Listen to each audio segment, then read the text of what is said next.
Good afternoon. Thank you for joining us today. I'm Melinda Waldrop, Managing Editor of Spudman Magazine. Today's webinar, Precision Fertilization, Boosting Potato Yields and Profitability, is brought to you by ICL. Our guests today are Dr. Jason Haegele, Marketing and Innovation Manager, ICL Growing Solutions, Christi Falen, ICL Western Agronomy Technical Services Manager, and Jason Baumberger, Agronomy Consultant Sales, Nutrien Ag Solutions. This webinar is eligible for 1 CEU credit, and after the presentation, there will be a QR code to scan with your CCA app on your mobile device. If you don't have the app, we suggest you download it now. Today, we will explore how a systems approach to crop nutrition, combining precision techniques and tailored fertilizers, can lead to healthier tubers, increased yields, and reduced fertilizer costs. Discover how balancing nutrients at the right source, rate, time, and place can maximize profitability for your potato production. If you have any questions throughout the webinar, feel free to ask them in the Q&A section at the bottom of your screen. We'll get to as many as we can. Now, I would like to welcome our guests, Jason, Christi, and Jason. Thank you, Melinda. Thank you. Thank you.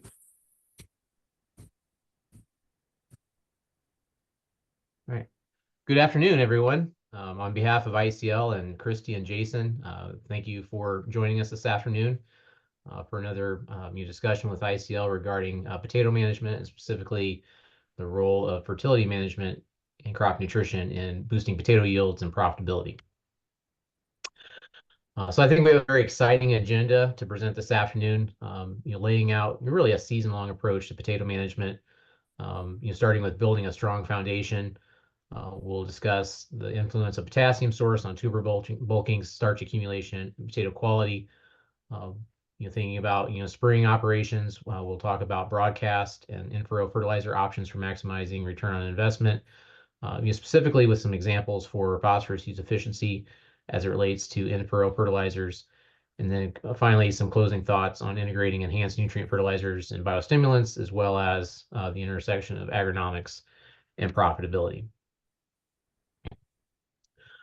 So ICL is a global company with over 100 years of global expertise, not only in crop nutrition, but in other industries as well. Christi and I are part of ICL's Growing Solutions business, which is focused on specialty fertilizers to provide growers with a broad range of plant nutrition solutions. But ICL is also very focused on specialty minerals, specifically phosphates, potash, and then also bromine, which contribute to a broad range of industrial, food, and agricultural applications. Within our Growing Solutions portfolio, we'll be highlighting a number of examples here today, and ICL has been recognized as a global leader in water-soluble fertilizers for many decades. Specifically, some of our examples today will highlight NovaPeK acid, which is a 0-60-20 analysis, phosphorus and potassium, but also acidifying in nature. And that also is found in our Agribusiness pH low line, which offers a broad range of options for soil applications and fertigation applications, along with some of the starter fertilizer examples that we'll highlight today. These are a few of the options within the Agribusiness pH low portfolio. Again, the 11-45-11 starter example will be featured significantly today. But just know that there are a broad range of formulations available for different nutrient balances and analyses, and all of these feature the PEK acid technology to acidify water and ultimately make nutrients more available in both soil and in irrigation water. We'll discuss enhanced nutrient fertilizers and biostimulants, one example being Bio's Diamond, which is a nitrogen fertilizer containing molasses and yeast extract. This combination of components contributes significantly to nutrient use efficiency, especially when combined with a starter fertilizer like Agribusiness pH low 11-45-11 to contribute to early season establishment and ultimately yield and quality. And then lastly, in-season Nova Foliar products, particularly Nova Elevate and Nova Pulse, are good opportunities to focus on micronutrients, including nutrients like molybdenum and cobalt. Christi and Jason will talk more about that later, but these help to finish out the crop. And in the case of something like Nova Flow, also provide that late season potassium and magnesium to promote high rates of tuber bulking and quality. So with that, I'm very excited to bring in my colleagues, Christi and Jason, to highlight their knowledge and expertise within the potato industry, both being based in the Pacific Northwest and having a lot of familiarity with potato growing practices, not only in that region but other parts of North America as well.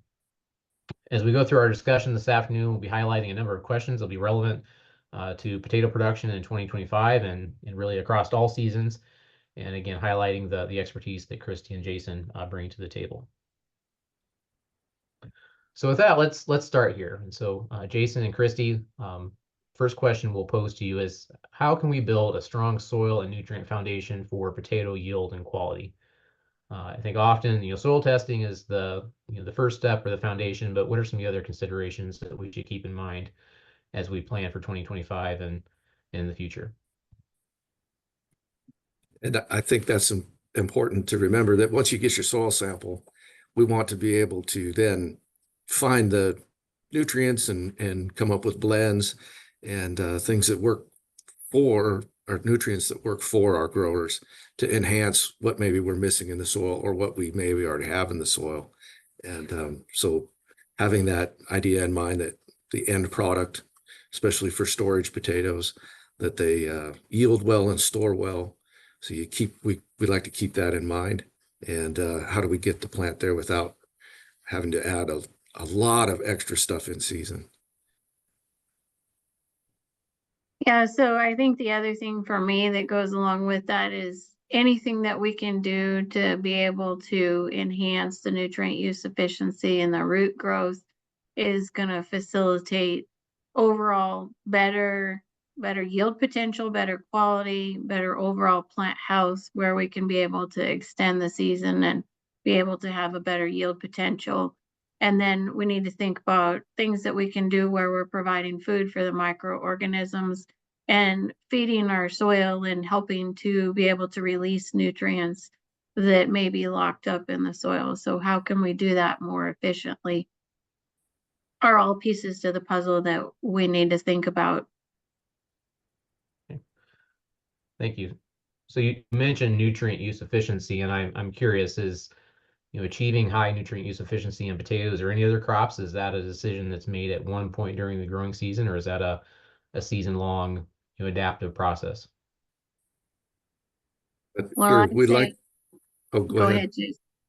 Well, we like to try to plan ahead as much as possible. And that means looking at not just a pre-plant blend or broadcast spread plan, but also what would we do in furrow as a starter?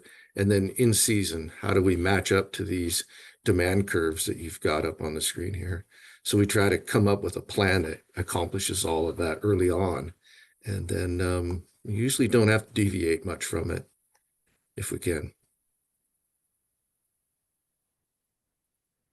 Yeah, and I guess we start off, we lay the groundwork, we have the foundation for what can we put down for high nutrient use efficiency, but then what can we do in season that would continue on to enhance that? I think it's definitely do it as much as possible across the season. You can see the window that we have here when you look at the potato plants and when we have to be able to get those nutrients into them is a short window.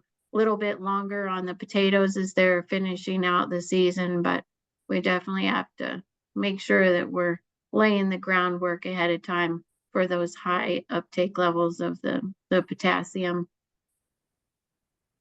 Okay, thank you.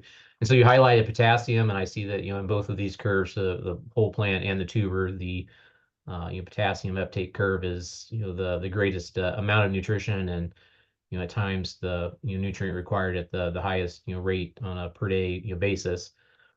So I think that leads maybe to our next question, and are there differences in potassium sources, or how do different potassium sources impact not only plant growth, but more importantly, tuber bulking, starch accumulation, and the overall quality of the potato that's produced? Yep, for sure. It's important to keep that in mind. Potassium chloride has been found to be can negatively affect, especially specific gravity. And there's some other smaller things that you'll notice throughout the season, especially when we hit high water demand because of, say, warm weather or low or high ETs.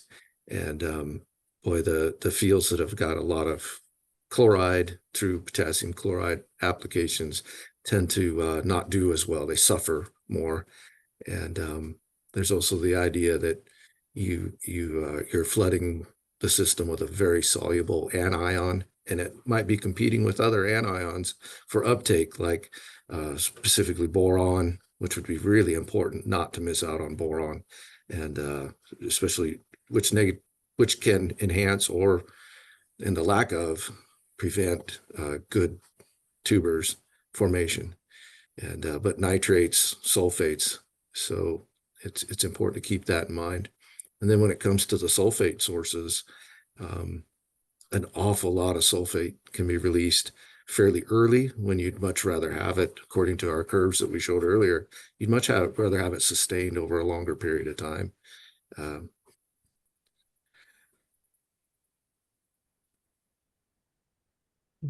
Jason, let's see if we have some additional information in here for the next slide. Yeah, this slide talks about what can happen with chlorides and why we end up not being able to get the starch transported to the tubers. But we also talk about, it also talks about that instance where the chlorides may accumulate in the soil and really harm that system. So the biosystem, the biosphere around the root, and the balance of the nutrients. I was lucky enough to participate in a small part with Don Hornick when he looked at some of this research that you've noted here on the slide. And I'm very grateful to have been a part of that. And I learned a lot about, and it kind of set the foundation for my curiosity and my willingness to look for products that more specifically met the demand of the potato crop, rather than just supplying, say, potassium as a bulk amount to the soil.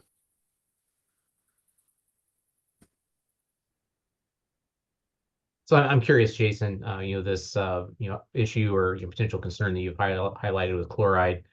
Do you think that is particularly impactful or specific to the drier irrigated climates of the West, or do you think that issue potentially applies to some of the more rain-fed environments of the eastern United States and eastern Canada? I think you may be onto something there because of our very low humidity during the peak heat of summer. We may tend to see it expressed more easily or better in these dry desert climates. Just have to remember we typically have very, very low organic matter in these soils. 1% is probably about average. And so there's not much of a buffer in the soil to protect the plant and the microbes, the biology, from the harmful effects of some of these salts. So you've got kind of a combination of effects there, I believe. And then back to that, you've probably got an overwhelming amount in a super sandy soil. You may have a kind of an overwhelming amount of chloride in the system there early on, when we really need to be taking up some other anions as well.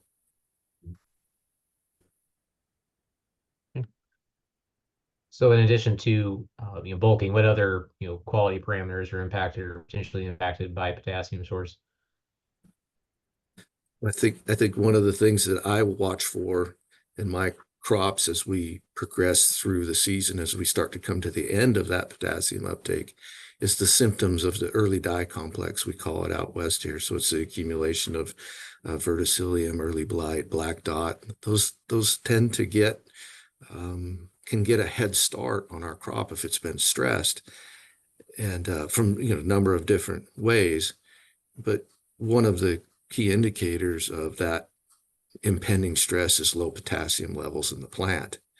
And so if we notice that plant tissue potassium is lagging towards that end period when potassium uptake is happening, that's almost it's a pretty positive indication that those early die or disease symptoms probably going to show up pretty quickly. And so if we can get in front of that and supply the crop with dependable potassium sources, we tend to see that reduced. And then along with that would be also being able to supply magnesium and calcium to the crop to help prevent that. The magnesium really helps keep us fighting off the oxidative stresses of this high sunlight, high radiation that we have here. Mm-hmm. Okay, excellent. So are there products available that supply not only potassium and sulfur, but maybe the of calcium and magnesium that you mentioned? Really, just the polysulphate is the only product that we have in our market that's available year in and year out, and supplies those 4 key nutrients reliably. Kind of like it seems to be in our light soils and with our irrigation practices, very reliable release rates, and feeds the crop quite well. So you mentioned the release rate. Thinking about the potato nutrient uptake curves that were shown earlier, how does the release of nutrients from polysulphate, support or contribute to those nutrient uptake curves that were highlighted? Mm-hmm. I think if you were to overlay them, you'll find that they match up quite well. And then, of course, there's other natural supplies, or you can also consider the things that aren't on this chart, compost, gypsum, some other things. They're very slow, and they're much longer time period. You have to really become more of a multi-year or multi-season products. And so I think what this slide does a really good job of showing is that we've got a product in polysulphate that matches up closely to the demand of the potato crop in particular, some other crops as well, but primarily potatoes. And it's really important, as you saw earlier, with that very strong demand for potassium in a very short window. And I might add calcium and magnesium as well. Their demand comes on pretty strong, and it doesn't last for a long time. This really matches those windows quite well. Mm-hmm. So this curve is highlighting the release of sulfate, and similar story here where sulfate is being compared, sulfate release is being compared among different nutrient sources. You mentioned that some fertilizers or nutrient sources are more of a multi-year approach, like gypsum. So in the case of a nutrient like calcium, how do you, in your experience, how do you see maybe the differences between polysulphate and gypsum and how they're used?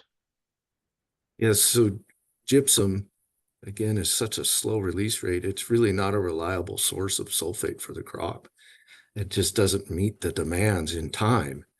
And then the opposite is true with ammonium sulfate. It all happens quickly. And then in a light soil, especially where you're using irrigation, you would, and on top of it, very low organic matter. There's very low humus in the soil to help keep the sulfate from leaching.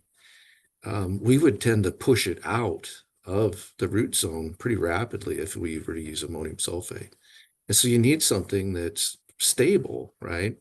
And polysulphate, the kind of the timeline or the curve that it releases, appears to be very stable, kind of not necessarily slow release or time release, but it's just, it provides sulfate at a kind of a crop, at a manageable level for the crop to manage it. And at the same time, I'll remind you that I've brought up earlier about this anion balance. You don't want something to be overwhelmed with chlorides or sulfates or even phosphates all at once, because you'll then find that your tissue levels of those other anions may start to fall apart or drop, even though, say, we've applied plenty of phosphate or plenty of boron. But because of the high presence of, say, soluble phosphate or sulfate, excuse me, high presence of soluble sulfate, the phosphate is kind of limited in a way, is what I don't know that I have the data to prove it, but it sure, after years and years of looking at tissue samples in season, that sure seems to be the case. So again, that kind of lends to having this, not using things like gypsum for a sulfate source. Okay. Or the calcium piece that comes into play. We definitely have to have that calcium for that cell wall strength and being able to have a high quality tuber that's going to go into storage, store well, and not have the shrink potential. And so having calcium available is important, and the polysulphate at a much lower rate can provide that for the potato crop. So it sounds like, really a balance of nutrients is, very important for potatoes, and I think for many other crops as well. You've already discussed this, a little bit, but what are some of the ways in which, these individual nutrients contained within polysulphate, impact potato yield and potato quality? Yeah, so I'll start off with potassium and then let Jason cover some on the calcium. I'm going to start at the bottom here of this list. I think you look at adequate potassium reduces the susceptibility to plant diseases, and then it really helps to secure the yield and the quality as far as just being able to have that starch. If we have a lack of potassium, then we can get more of the tyrosine that's produced, and then you get these black pigments or melanin that happen that you see in the picture there when they're bruised. So of course that's a negative on the quality side. And then if we have not enough potassium, we get poor root growth, less nutrient uptake. So then that means we have less starch production, which is what we need for the tubers, and then they're going to die earlier.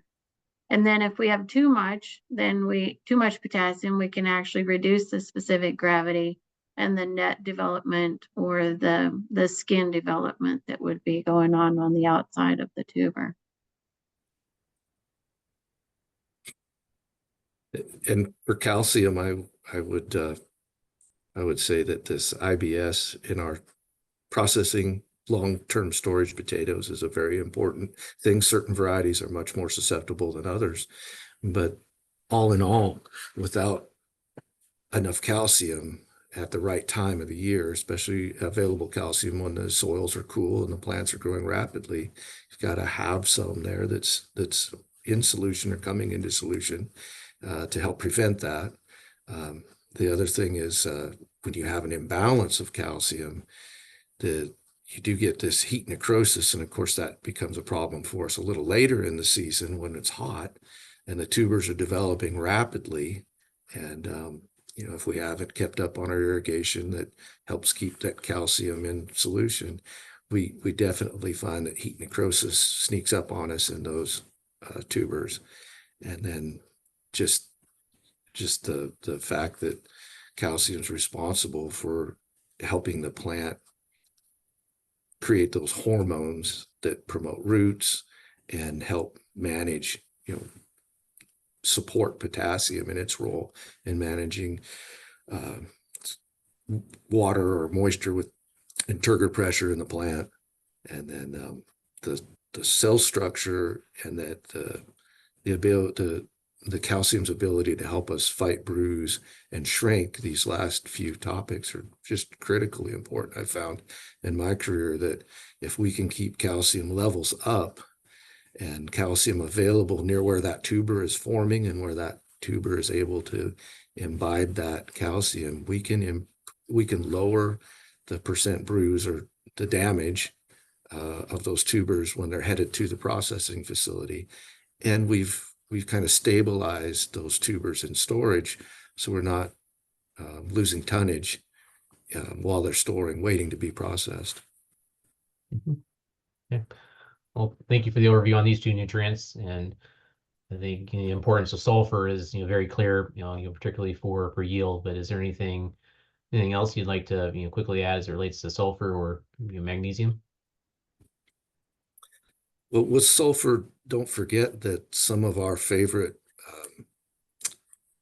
the microbiology, bacteria in the soil, some of our favorite ones are dependent on sulfur to survive. And those are our beneficials that either convert elemental sulfur to sulfate, or that provide some of that plant protection to the roots, and that the conversion of sugars to proteins within the plant is also really necessary to have some sulfur involved, and because of the amino acids involved. And then magnesium, like I mentioned before, that having that healthy chlorophyll and the plant's ability to fight those oxidative stresses that come from strong sunlight and heat. And for us, the low humidity is really critical and often overlooked.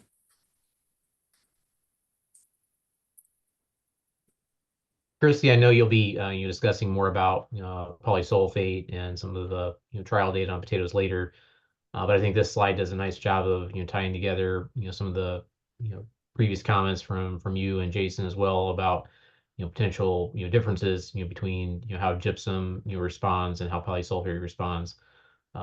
What's the key take home from this example from Michigan? Yeah, so I mean, a yield response with the polysulfate is big. So then you're going to have a positive return on investment for the grower. And then the other piece to the puzzle is, for me, look at either gypsum or gypsum with the MOP or KCl is just not reaching the potential of polysulfate. And when you look at the amount of nutrients that are being applied, this polysulfate yield increase of the 17.6% is with 189 pounds per acre less calcium and 117 pounds per acre less sulfur. So it really highlights the nutrient use efficiency that comes in with the polysulfates and the gradual release that's been going on. And then finally, I know you've already spoken about all the ways, various ways in which these nutrients influence tuber quality. This is an example of storability improvement with the use of polysulfate. What's the message here, or what is the economic impact to a potato grower to have this better storability from plant nutrition choices?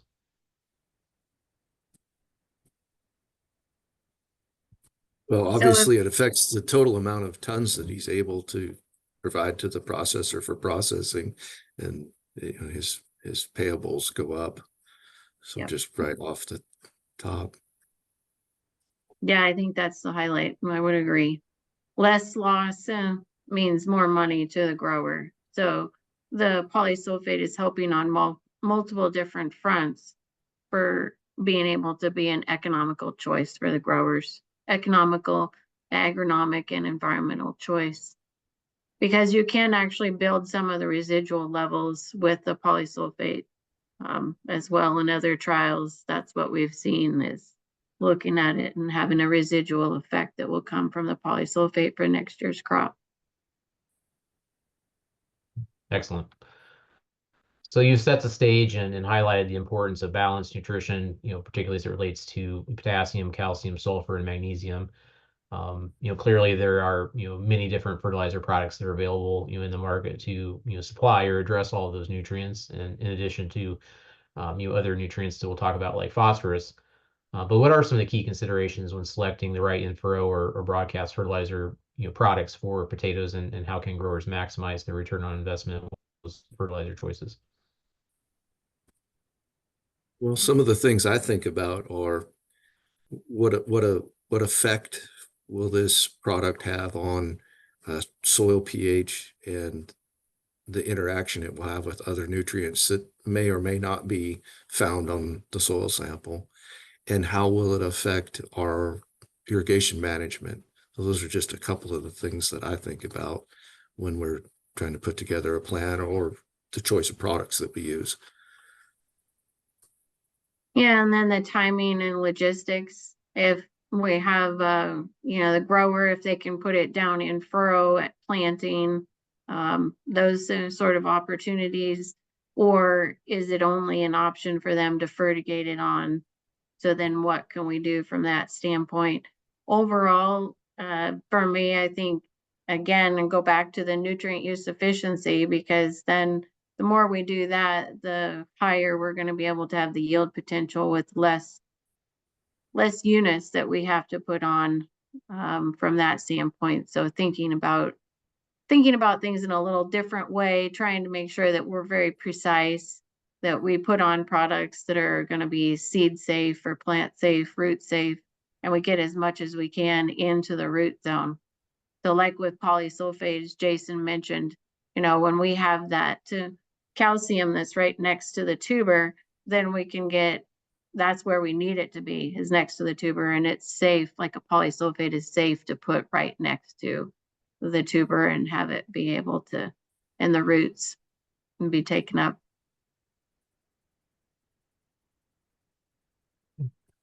So Christi, you showed the one example of polysulphate, yield responses on potato from Michigan. What are some of the other examples of polysulphate responses in the US and Canada, or what would you highlight here? Yeah, so we have done a lot of different trials across different years, across different locations, that we would say, whether we're looking at a russet variety for fresh market or processing, or we're looking at a chipping variety for potato chips, we've seen a large yield response that comes into play. Even more on the chipping varieties. You look at like the Snowden and Frito-Lay variety in North Carolina in 2021. It was huge. The sandy soil did not have enough fertility. And then that gradual release of the polysulphate was just a rock star in that case. Then you look at another year of 2022 in Michigan, with Lamoka, 30.5% increase just in the number ones. And so as the number one yield is increased, then that allows for the growers to be able to make higher money, higher economics. Another thing to highlight out of here would be with the ones in PEI. These were all commercial fields that were done. You can see a 7% increase across a mix of different varieties with the planter ban. But then when it was put on at hilling, it was 10.9%. So placement, if there's opportunities to get the polysulphate put on as close to the potatoes and the roots where it can be taken up, and then be able to have it be supplied to the crops as they're actively growing, then that's a huge win.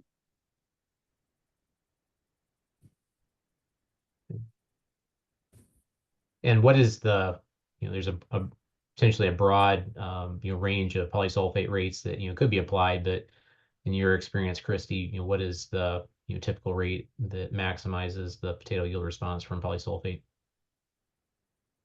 Well, I'll start and then I'll let Jason add in if he wants to add some more. In this particular case with russet and Orkota, they're typically a fresh market variety and a russet that doesn't require a huge amount of fertility compared to other varieties like a russet Burbank or a Clearwater. And so there was only 180 pounds of polysulphate that was needed here to get a 27% yield increase in the number one potatoes. You compare that to the grower standard practice, it was higher. And you see actually a drop in the yield when you added the gypsum with it. Going back to what Jason was mentioning earlier about just not being available in the time period that was needed. But as far as the overall rate of what you'd be looking at for polysulphate, we're usually in the range of 200 to 400, 450 pounds to the acre. And I think, Jason, a lot of your growers do 350 pounds to the acre of polysulphate. Yeah, yes, we've found that is kind of that minimum. We're working with a longer season russet varieties than the Narcoda. So it goes to figure that because they're a little bit longer window and they have a large, strong yield, quite a bit higher than a Narcoda, that of course you're going to need a little bit more to get there. And so what we found on those higher yielding late season russets, that 360, 350, 360 is really a minimum. And if we go into a rotation where there's been a lot of alfalfa or Timothy hay and the potassium is mostly removed and there's very, very little of it left, then we found that if you inch that rate up in that 450, 500 mark, then you're actually really helping yourself out. You do see a response there because the background level is so low. But in most fields, that 350, 360 is very doable and really nice returns on the crop compared to just SOP KCL blend that we've compared it to when we first started working with the polysulphate. Well, thank you for that real world insight, Jason. We've talked a lot about balanced nutrition, particularly focusing on potassium as well as the secondary macronutrients. It's clear that polysulphate, the trial results we have, there's a lot of flexibility in terms of timing, and works well across different potato varieties and different geographies as well. Improving yield, improving quality. One of the nutrients that we haven't talked about yet is phosphorus, and so here it's Christi and Jason with phosphorus. I know we could spend an entire day talking about the importance of phosphorus for potatoes, but what are some of the key things that we need to keep in mind as it relates to phosphorus choices and potato production? I think for me, one of the most important things to consider is that if you just look at the data that you'll collect over the season across many fields, the tissue data, you'll notice that the crops that are able to maintain reasonably, at least middle of the road or high levels of phosphate in the petiole samples, those almost always it's pretty rare that those don't tend to be your best fields in both yield and quality later on at harvest time. And so it's important to look for strategies where you can maintain it, get it initially, is if you can't get that higher level or that nice level early on, it's very hard to maintain or get it later. And then so really that means managing phosphorus in the leaf, managing ATP in the plant. And it really goes a long ways to keeping the plant, all its other systems running and healthy. Mm-hmm. Yeah, the ATP and ADP, the energy, we have to have it there. It has to be able to keep functioning. So that's important. This particular trial here is looking at the marketable yield and 100 weight per acre, and the UTC is the control, and then the 1034.0, we see that we had a drop, again, about making sure that we think about something that can be placed next to the root and isn't going to hurt it or isn't going to burn it, and is going to have a high nutrient use efficiency. And so in this case, with the agrilution pH low and the acidification that goes on in that root zone or in the rhizosphere, then we actually have a higher yield potential. We're looking at here an increase in the yield and an ROI to the grower, but we're also, from an environmental standpoint, we're looking at using 3 times less P2O5 as far as the actual units. So we don't always have to go just straight units for units. We can look at the efficiency that comes with a product like that. Okay, so I think this is a similar example or comparison of 1034.0 at a much higher rate compared to the previous example, along with agrilution pH low again at a much higher rate compared to the previous example. I'll see a lot of striking differences in total yield, but what are some of the other things that we need to keep in mind as we look at this data?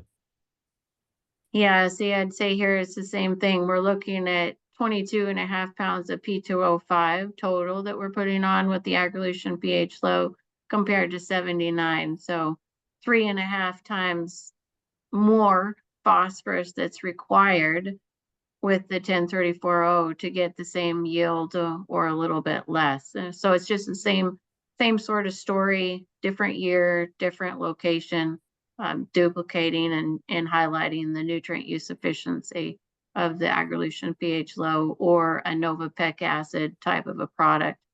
You know, and then after we do the starters, we'll do a NovaPeK acid that's a 0,60-20, and we'll do it during the season, and we'll fertigate it on for the potatoes to continue on, like you said, looking at the rest of the season. How do we keep our phosphorus use efficiency and our overall nutrient use efficiency higher?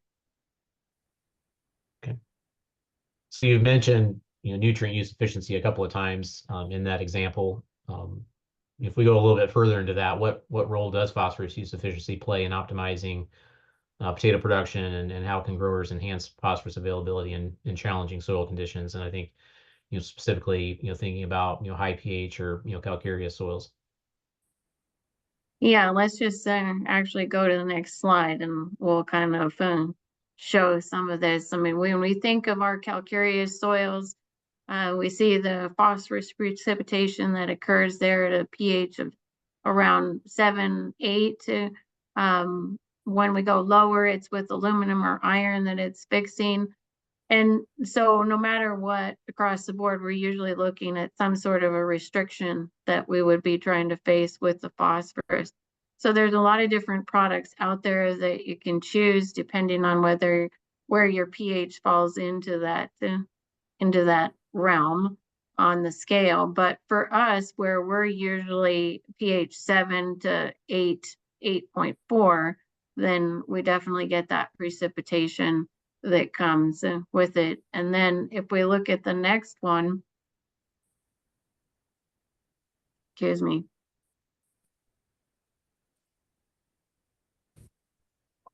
This is highlighting another practical example of what we've seen when we can fertigate them on.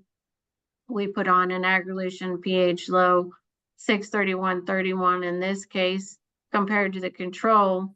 The pH was 7.28. We reduced it down to 6.95 in the root zone. This is down to 8 inches along a tree line in an orchard.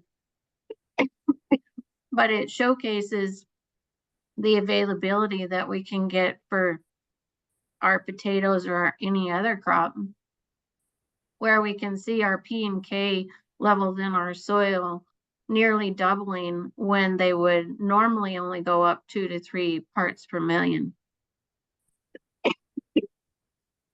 And then the other piece, go ahead, Jason. Well, I would add, I hope to not be jumping too far ahead, but my experience for several years now has been with the PEK acid product, and its ability to come in season and help correct a pH problem.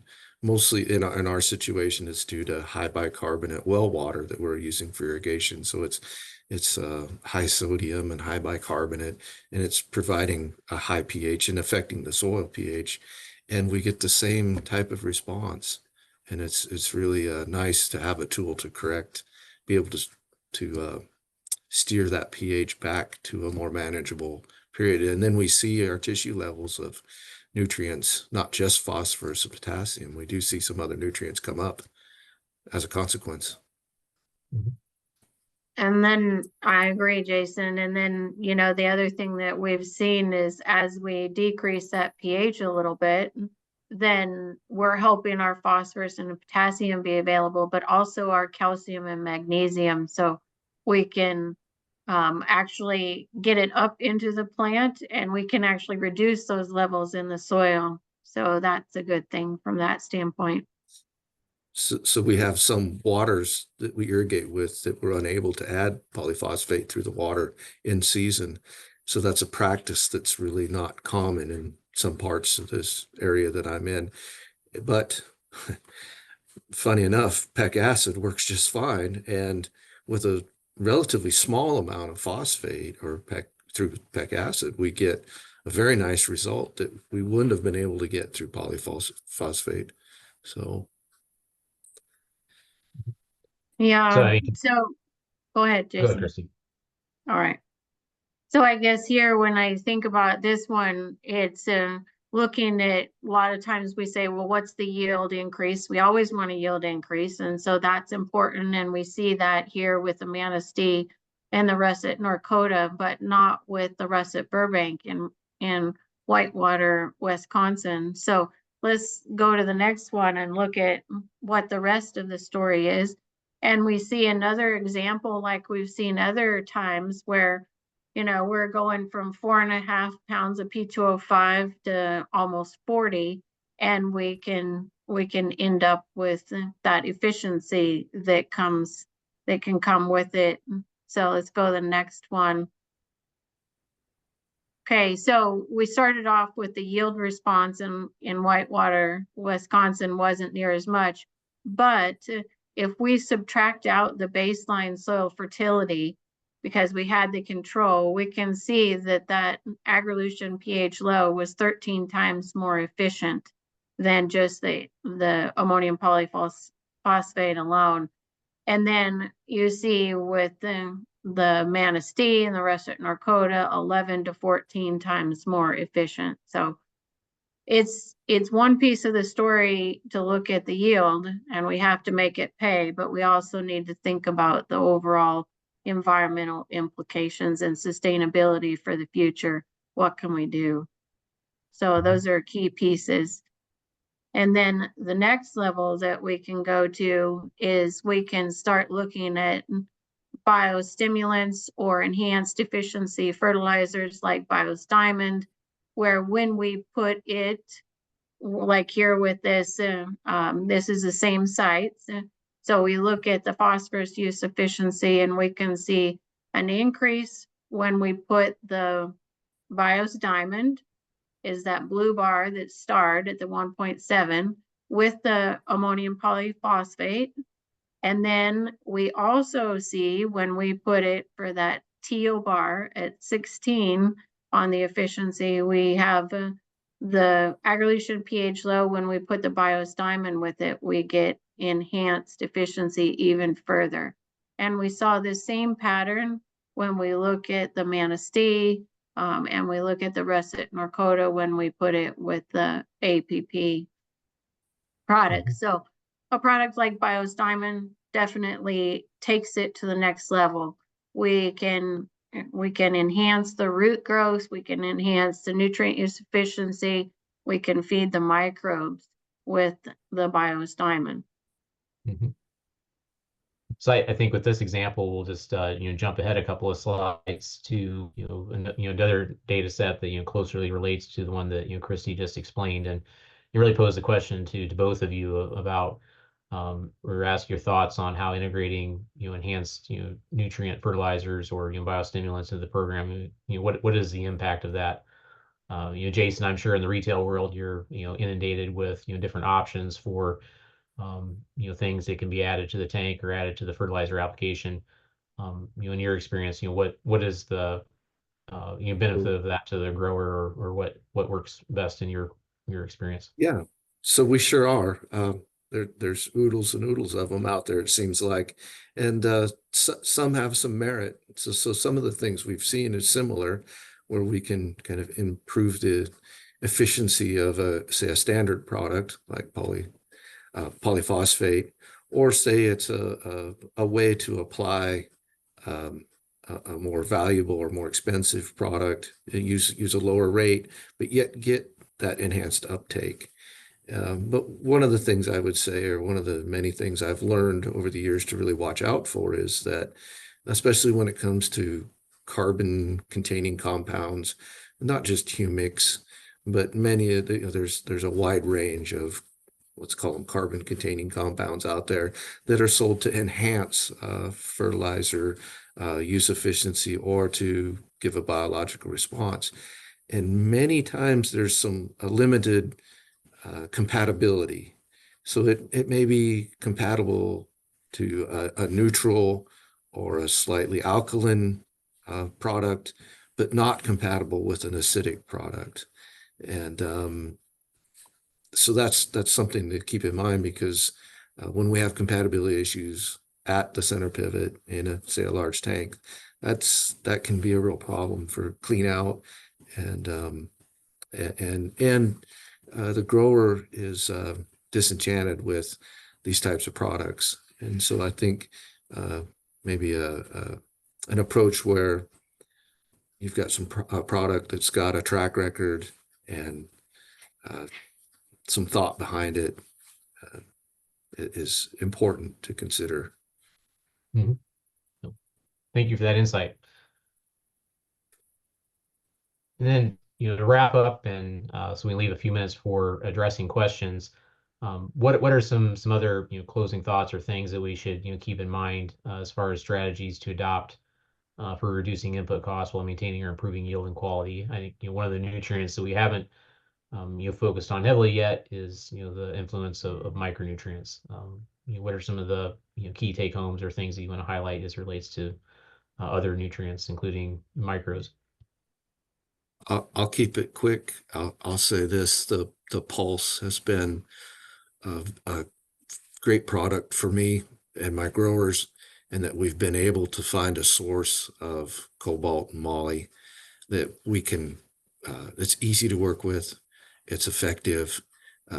It's almost a textbook lesson in the benefits that those micronutrients can provide. You can see it in the tubers at harvest when you compare it to, say, a part of the field that you didn't treat. And as far as obviously it's improved nitrogen use efficiency, but I couldn't tell you exactly how much less nitrogen we can use because we used it. But in the long run, it's pretty safe to say that we'll be able to restrict, or at least control maybe a little bit more of our nitrogen applications, because we're learning how to use those micronutrients with the use of the NovaPulse. Thank you. And as you highlighted, NovaPulse, contains a range of nutrients, but unique in that it contains 10% molybdenum and 0.5% of cobalt as part of its analysis. And similarly within the product family, we also have Elevate that is a higher analysis of molybdenum, 26%, along with 1.2% cobalt. So as you look at these products, Christi, anything you'd like to add, or what excites you about these products and how you've seen them used in the field? Yeah, I guess Jason mentioning to me with the Nova Pulses, they've seen the shape of the potatoes when they put it on a practical basis too, where it's got a nice shape to it for processing. And it's the ends sometimes can get too small or restricted. It's got a nice even shape to it with the pulse, and so that's a good thing from that standpoint. The other piece to the puzzle would be the flow. We're starting to look at doing a combination of pulse with the flow. If you look at those two analyses together, then we have a higher potassium, and we have the sulfur and the magnesium and a little bit of boron that would go along with everything else. So a combination of those two together for a foliar application is one of the things that we're looking at there. And then we can do finish if we want to do it. We can actually do a foliar application, or we can do a fertigation. So those are other good options that I see. Yeah, thank you. So to summarize, Christi and Jason, really appreciate your insights and knowledge as it relates to potato production. We've talked about a broad range of topics for preparing for the season, including innovative starter strategies, using water-soluble fertilizers like Agrilution pH Low and PEK acid. We've talked about a number of different approaches to enhance nutrient availability, not only the acidification technologies in PEK acid and Agrilution pH Low, but also the role of polysulphate in supplying sulfur, calcium, magnesium, and a low chloride source of potassium. With this acidification that we can contribute with PEK acid and Agrilution pH Low, that brings about phosphorus use efficiency. All these tie together to improve precision agriculture, kind of a mentality around precision agriculture and applying nutrients when and where they're needed. And ultimately, that's good for not only the farmer, but also for the environment and the bottom line. So we appreciate your time this afternoon. We have our contact information here for Christi and myself. We can be found at icl-group.com, and then Jason, of course, with Nutrien in Moses Lake, Washington. You can learn more about ICL at icl-growing-solutions.us. I know we're close to the end of the hour, but I think we'll take a few minutes to answer as many questions as possible. Thank you all for that interesting, all of those interesting topics. We do have several questions here in queue. The first one is curious about whether calcium deficiency can mimic insect damage.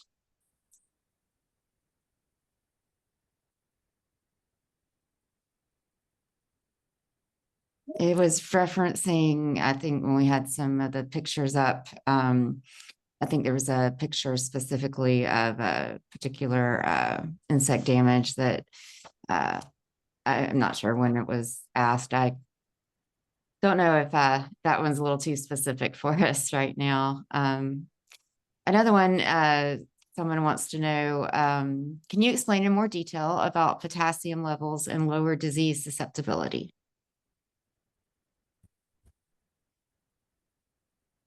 You guys want to take it or you want me to take it? Go ahead, Christi. Okay. So, you look at potassium, there's a lot of people that say it's the quality nutrient that would come into play. It's responsible for movement of starch and sugars. It helps to move other nutrients up and down through the system. So if you have adequate potassium, it's like a huge powerhouse that I would say that it really helps with being able to help move other nutrients along and being able to get that starch and sugar where it needs to be and the nutrients where they need to be. So then as it does that, it builds a stronger plant, and then we don't have the disease potential near as much.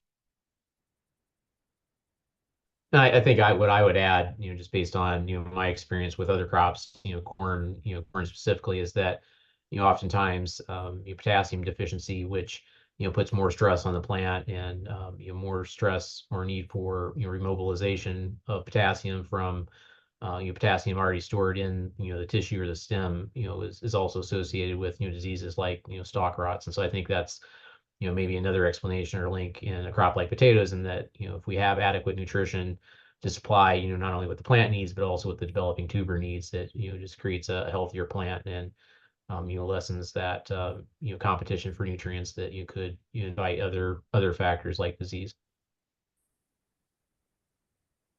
Thank you for those answers. Another question is curious about limited data from Idaho and the Pacific Northwest. And the question is that because of the pH in our soils, or what might contribute to limited data from those areas?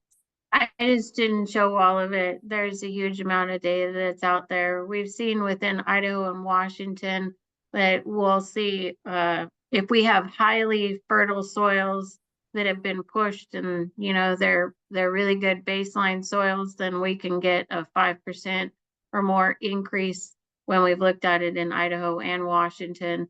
And we just put Jason on here with all of his practical experience rather than the data, because he's seen way more fields and has that practical aspect. So that was the strategy for this time.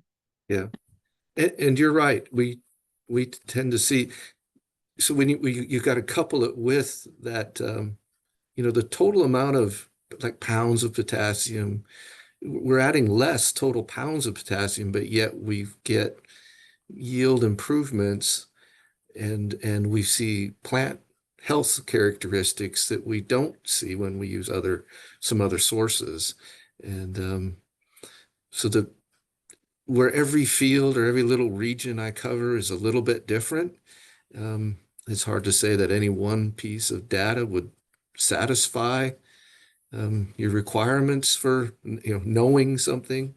But the best thing to do is to get out and get started working with it and split some fields, or at least partial fields. That's my advice.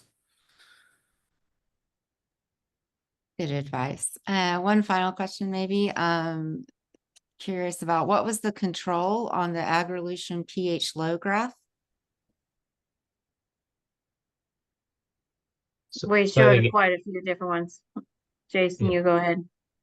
So in those various trials where we've evaluated Agrilution pH low as a starter fertilizer on potatoes, the control is a true control of no for in-furrow application. So you can think of that as a negative control, and then always compared to 10-34-0 as what we call the grower standard practice or the positive control. And depending on the specific year and location, the rate of Agrilution or with 10-34-0 varied significantly. But in some of the more recent examples that Christi showed from Michigan and Wisconsin in 2023, it was 10 gallons per acre of 10-34-0 as the grower standard practice or positive control compared to 10 pounds per acre of Agrilution pH low, solubilized into water, of course, for application as that in-furrow starter. Great, thank you. So I think we're about out of time. Thank you to everyone who joined us today. We'll bring up the QR code now that you can scan with your CCA app on your mobile device for your CEU credit. And thank you again to everyone for joining us and sharing your insights and your expertise. I think that's just sorry. So yeah, keep an eye out for any future webinars from Spudman and such luminaries in the field who are kind enough to share their time with us, and everyone enjoy the rest of their afternoon. Thank you very much.